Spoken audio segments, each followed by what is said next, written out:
وكذلك أوحينا إليك قرآنا عربيا لتنذر أم القرى ومن حولها كذلك أوحينا إليك قرآنا عربيا لتنذر أم القرى ومن حولها. بسم الله الرحمن الرحيم. الحمد لله رب العالمين والعاقبة للمتقين، والصلاة والسلام على نبينا محمد وعلى آله وأصحابه أجمعين. أما بعد، فنتابع درسنا من دروس اللغة العربية لغير الناطقين بها من الجزء الأول. إنك بعوني الله تعالى ما درس خود را دوام میدهیم از کتابی درس‌های زبان عربی برای کسانی که با عربی حرف نمیزنند از قسمی یکم. ما در درس گذشته قاعده را و همچنین کلمه‌های نو را کلمه‌های نو را آیده درس یکم گذاشتیم. امروز باشد همچنین برای درس دوم کلمه‌های نو است و قاعده‌های نیز وجود دارد. می‌فرماید که الکلمات الجدیدة للدرس الثاني کلمه‌های نو آیده درسی دوم. ذلك این شکل تنها است، اولئک شکل جمع. معنایش آن، یعنی یک چیزی که از شما دور است یا که یک کسی که از شما دور است. امام مفرد است، ائمه جمع، ترجمهش امام. ما ذلك، ما تلك. ما ذلك برای مذکر می باشد، ما تلک برای مؤنث می باشد به معنای آن چیست، وقتی که اشاره به چیزی به جان می کنند. حجرون جمعش احجار یا که حجر هم می شود، این هم جمع است. حجاره سنگ، سنگ ها. سکر شکر. لبن البان شیر. ورق، وقتی که ورق میگویند یعنی ورق ها رو در نظر داشته میشد، یعنی که ورق های بیشمار. وقتی که میگویند که ورقه، یک تا ورق رو در نظر داشته میشد، در آخرش تا پیوست میشود. حجر سنگ، این هم یعنی به معنای سنگ ها می شود. حجره یک تا سنگ. اما احجار حجاره، این هم یعنی که به معنای جمع بوده، صیغه جمع بیشمار. اوراق ورق ها. ورقات، ورقات وقتی که میگویند یعنی این هم صیغه جمع فقط از 3 تا 10. شکلی که حجرات میگویند سنگ ها از 3 تا 10. الواح پیش تختی صنف یا که تخته. لوحات یعنی پیش تختی صنف ها از 3 تا 10.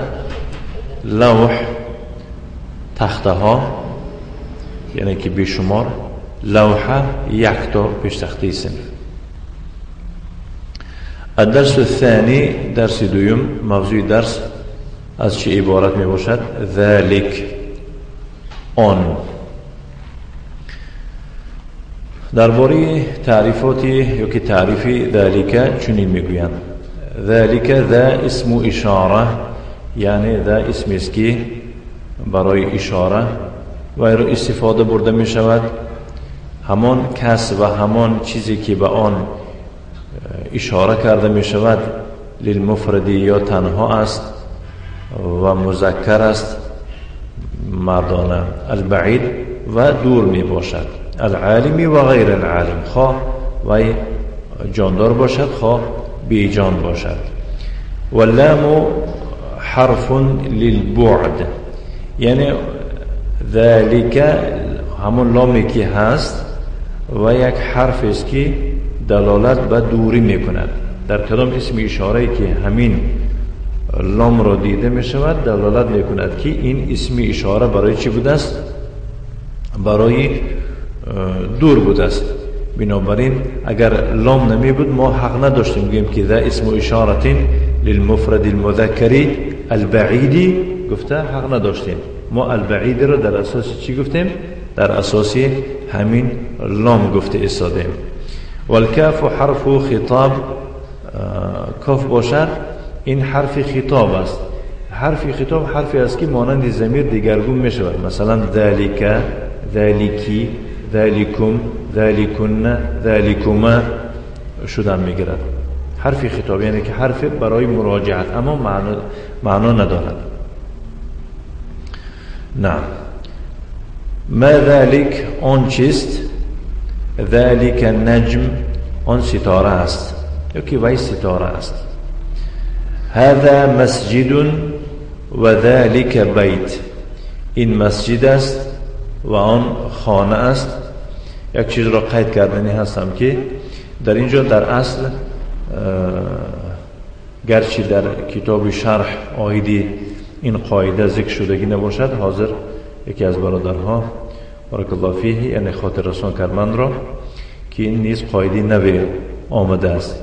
این قاعده را حرفی عطف می نامند. هذا مسجد و ذالک بیت این مسجد است و آن خانه است. ما گفتیم در هر جا که وقف کردیم حرکت آخر را خوانده نمی شود، همین خیلی است. هذا مسجد و ذالک بیت گفتن خطا است، زیرا اینکه در اینجا حرفی عطف آمده است. فهمیدید؟ در اینجا حرفی عطف آمده است. همین واو را حرفی عطف می نامند. حرفی عطف یک چیزی می باشد که بین دو جمله یا که بین دو کلمه داخل شده بینشون چیکار میکنه؟ پیوست میکنه. معلوم میشد است که همان جمله که پیش یا که همان چیزی که پیش از حرف عطف ذکر شده است حالا تمام شدگی نیست. فهمیدید؟ حالا تمام شدگی نیست، یعنی جمله دوام دارد. هذا مسجد و ذالک بیت. هذا مسجد و ذالک بیت گفتن این خطا است. هذا مسجد و ذالک بیت. در اینجا ما سه چیز رو باید که خوب ازبر کنیم. بارک الله فیکم. چند چیز رو؟ سه چیز رو باید که خوب ازبر کنیم. آیدی حرف عطف یا که آیدی معلومات درباره حرف عطف. اساسا عطف گفته چی را میگویند؟ میگویند که هو التابع المتوسط بینه و بین متبوعه احد حروف العطف. این قاعده است، یعنی یک تابع است که بین آن و بین متبوعش یکی از حرفهای عطف آمده است. اساسا حرفهای عطف بسیار هستند، در بعضی کتاب ها 10 تا هم میگویند حرفهای عطف. یکی از همین 10 حرف عطف این واو می باشد. چی می باشد؟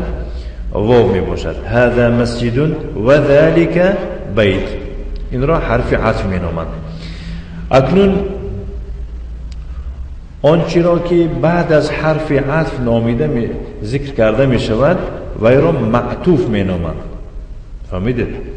آنچه را که بعد از حرف عطف ذکر کرده می شود وی را معطوف می نامند. یعنی بعد حرف عطف در اینجا چی آمده است؟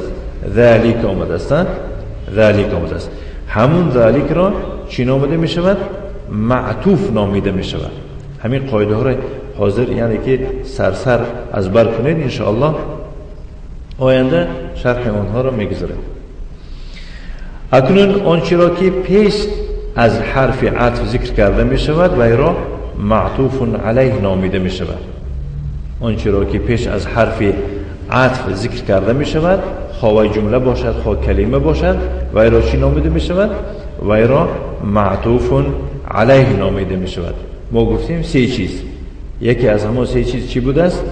حرف عطف، ما بعدش را نامیده می شود معطوف و ما قبلش را نامیده می شود معطوف علیه نامیده می شود.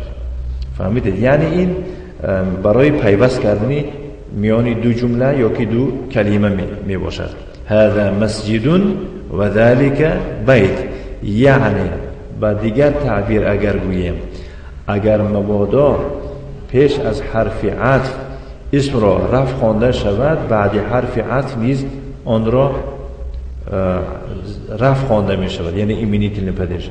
اگر نصب خوانده می شود، یعنی اگر معطوف علیه مرفوع باشد، معطوف هم چی می شود؟ مرفوع می شود. منصوب باشد منصوب می شود، مجرور باشد مجرور می شود. اگر مبادا جمله باشد جمله می شود، خواه جمله اسمیه باشد و خواه جمله فعلی باشد. نعم. اگر عبارت از مبتدا خبر باشد بعدی وای هم چی می شود؟ مبتدا خبر می شود. مثلا چه که در اینجا آمده است که هذا مسجدون، این مسجد است، هذا در اینجا مبتدا است و مسجدون خبر است، بعدی حرف عطف هم همین طور ذالک مبتدا می شود و بیتون چی می شود؟ خبر می شود. نه، یعنی به دیگه تعبیری با آسان‌تر گوییم، همون حکمی که معطوف علیه دارد همون حکم رو چی به معطوف داده می شود. فهمیدیم؟ هذا مسجد و ذلك بیت، این مسجد است و آن خانه است. معلوم می شده است که مسجد در مسافه نزدیک بوده است و خانه باشد در مسافه دور بوده است. هذا حصان و ذلك حمار، این اسب است و آن خر است. اذلك کلب، آیا آن سگ است؟ لا ذلك قط، نه آن گربه است. این قاعده را گذاشتیم. در اینجا همزه الاستفهام حرف جوابه نعم او لا، یعنی همزه استفهام این حرف بوده است. وقتی که ما حرف گفتیم این چی می شود؟ مبنی می شود، یعنی آخرش دیگرگون نمی شود. برای این چی می باشد؟ باید که یکی از دو جواب باشد، یا نعم می شود یا که لا می شود. اذلك کلب، آیا آن سگ است؟ لا ذلك قط، نه آن گربه است. ما ذلك، آن چیست؟ ذلك سریر، آن کت است. من هذا و من ذلك، این کیست و آن کیست؟ این کیست و آن کیست؟ هذا مدرس و ذلك امام، این مدرس است و آن امام است. ما ذلك، آن چیست؟ یک چیزی دور، اشاره به چیزی دور کرده است. ذلك حجر، آن سنگ است. هذا سكر و ذلك لبن، این شکر است و آن چی است؟ شیر است. این است بارک الله فیکم درس امروزی ما در که از کتاب دروس اللغة العربية لغير ناطقين بها از قسم چندم یکم. اکنون بعد از این درس باید که مشق ها را و تمرین ها را چی حل کرده شود. برای این الکلمات الجدیده للدرس الاول گذاشتیم. در اینجا الکلمات الجدیده للدرس الثاني اكتب المفرده، یعنی شکل های تنها را بنویس. المفرد یعنی شکل تنها. اكتب الجمع، جمع ها را بنویس. الجمع گفته جمع را میگویند در زبان خود ما. اكتب الترجمه، ترجمه هر کلمه ها را در مقابل بنویس به زبان خودت. تمرین این یعنی اسم مصدر می باشد که مرن یمرن، تمرین مصدر می باشد یعنی مشق. اقرأ واکتب و ترجم، عباره های زیرین را بخوان. اول خواندن در کار، مثلا هذا سكر و ذلك لبن، هم خلاص. واکتب، همین را در پایان آنجا که رقم را از طرف راست گذاشته شده است در همانجا با زبان عربی با خط عربی بنویس. و ترجم، و همین عباره را و همین جمله را ترجمه بکن آنجا که رقم را از طرف چپ گذاشته شده است. نعم.